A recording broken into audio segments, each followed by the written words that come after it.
Hi all, welcome to Nihas TNPSC. இந்த question வந்து பார்த்தீங்கன்னா ஒரு ரீசனிங் கொஷின். இது எப்படி ஈஸியாக சால்வ் பண்ணலாம் அப்படின்னு பார்க்கலாம். P is elder than Q, R is elder than Q but younger than P, S is elder than P but younger than T, who is the youngest? So இப்போ இந்த மாதிரி ஒரு கொஷின் கொடுத்துருக்காங்க அப்படின்னா நீங்கள் ஃபஸ்ட்டு என்ன பண்ணணும்னா எதெல்லாம் வந்து எல்டர், பெரியவர், பெரியவர், சிறியவர், பெரியவர்னு இருக்கிறத ஃபஸ்ட்டு அண்டர்லைன் பண்ணிக்கோங்க. அண்டர்லைன் பண்ணிவிட்டு ஃபஸ்ட்டு என்ன கேட்குறாங்கன்றது பாருங்கள். Who is the youngest? So நமக்கு ஃபஸ்ட்டு யங்கஸ்ட் யார் அப்படின்றத கேட்குறாங்க. நமக்கு என்ன கொடுத்துருக்காங்கன்னா P என்பவர் Qவை விட பெரியவர். ஸோ இதிலிருந்து நம்ம என்ன எடுக்கலாம்? Qவை விட P அப்படின்றவர் பெரியவர். ஓகேங்களா?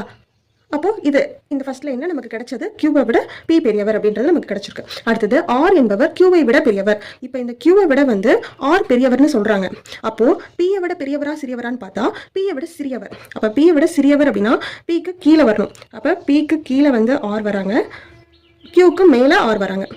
ஏன்னா Qவை விட R பெரியவர், Pயை விட சிறியவர். அடுத்தது S என்பவர் Pயை விட பெரியவர், ஆனால் Tயை விட சிறியவர். S வந்து பார்த்தீங்கன்னா Pயை விட பெரியவர்னு சொல்றாங்க. அப்போ Pயை விட பெரியவர் அப்படின்னா மேலே போட்டுக்கலாம் S. ஆனால் Tயை விட சிறியவர்னு சொல்றாங்க. Tயை விட சிறியவர்னா T தான் மேலே வரணும். ஓகேங்களா? இதில் யார் மிகச்சிறியவர்னு கேட்டிருக்காங்க. அப்போ லாஸ்ட்டாக யார் இருக்கா? Q. அப்போ Q தான் ஆன்சர். ஓகேங்களா? இந்த மாதிரி வந்து நிறைய கொஸ்டின் சால்வ் பண்ண நமக்கு ஈஸியாக இருக்கும். நெக்ஸ்ட் வீடியோவில் பார்க்கலாம். தேங்க்யூ. Happy learning.